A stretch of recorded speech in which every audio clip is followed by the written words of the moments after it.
네, 국내에서도 우려했던 2차 감염이 발생했고 조금 전 그 환자의 가족 2명이 양성 반응을 보여 추가 조사 중이라는 발표가 있었습니다. 3차 감염으로 추정됩니다. 한국뿐만 아니라 전 세계적으로 사람 간 전파가 잇따라 나타나면서 WHO가 오늘 새벽 신종 코로나 공중보건 비상사태를 선포했습니다. 자세한 내용 전 질병관리본부 역학조사관이었던 신상엽 감염내과 전문의 연결해서 이야기 나눠보겠습니다. 위원장님 나와 계십니까? 네, 안녕하세요. 네, 오늘 새벽에 WHO가 국제적 공중보건 비상사태를 선포했습니다. 역대 6번째인데 그 의미를 좀 짚어주시죠. 말 그대로 이제 전 세계적으로 이렇게 신종 감염병이 유행해서 공중보건에 문제가 있을 때 세계보건기구 차원에서 대응하기 위해서 이제 선포되는 거라고 볼 수 있습니다. 네.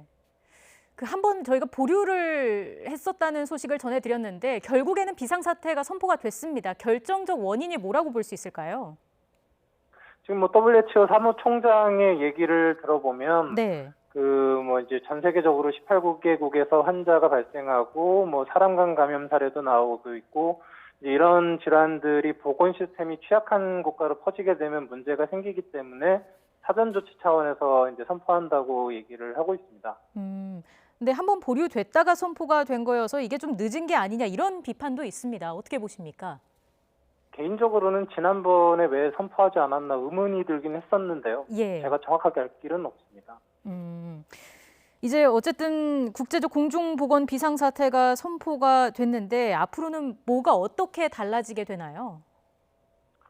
비상사태가 이제 선포되게 되면 이제 통상적으로는 보통 이제 해당 전염병 발생 국가에 이제 교역과 여행을 자제하라는 권고가 전달되기도 하고, 네. 이제 국제적 의료 대응 체계가 이제 꾸려지는 게 일반적입니다. 근데 WHO가 비상사태를 선언하면서 굳이 발원지인 중국으로부터 교역과 이동을 제한하는 걸 권고하지 않는다고 하지 않았습니까? 이 부분은 어떻게 보시는지요?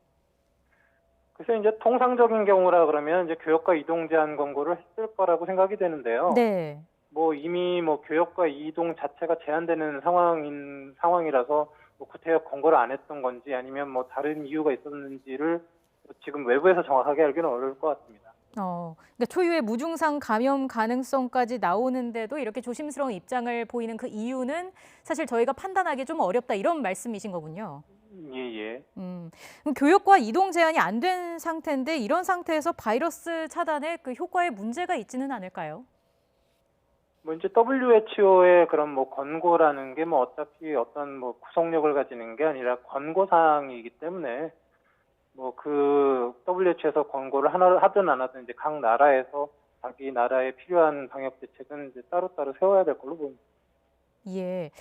이 얘기도 좀 여쭙겠습니다. 무증상 감염자의 전파 가능성과 관련해서 논란이 지금 좀 일고 있는데 WHO 질병관리본부 그리고 중국까지 조금씩 다른 얘기를 하고 있습니다. 교수님께서는 어떻게 보시는지요? 지금 방금 전 정은경 원장님 브리핑에서도 이제 이 얘기가 나오는데요. 예. 용어 관련해서 이제 계속 좀 혼선이 이제 계속되는 것 같아서 좀 제가 이해를 돕기 위해서 네네. 이 무증상 감염자를 한 3가지 형태로 좀 분류를 해서 정리를 해서 말씀을 드리려고 해요. 예.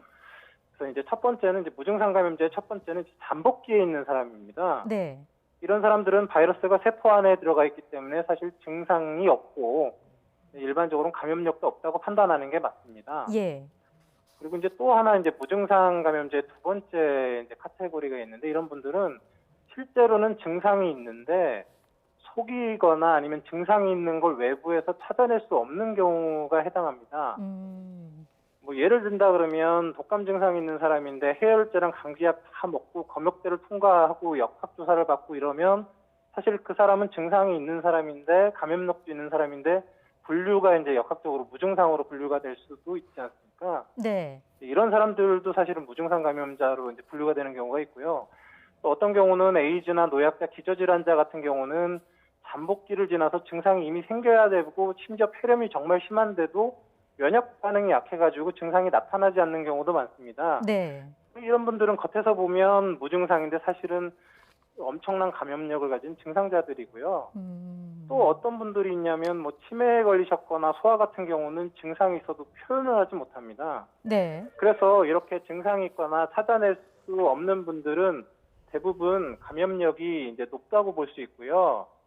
또 하나의 이제 카테고리는 이제 아까 이제 잠깐 언급하셨지만 잠복기에서 증상기로 넘어가는 사이에 이제 있는 분들이 가끔 무증상 감염자로 나타나기도 합니다. 예. 이 시기에는 일부 바이러스는 아직 세포 안에서 증식 중인 잠복기고 일부 바이러스는 이제 세포를 파괴하고 외부로 나오면서 증상을 일으키는 그런 시기거든요. 그래서 이제 환자 주관적으로는 이 자기가 별 증상이 없다고 느끼지만 네. 다른 사람에게는 이때 감염력이 있을 수도 있거든요.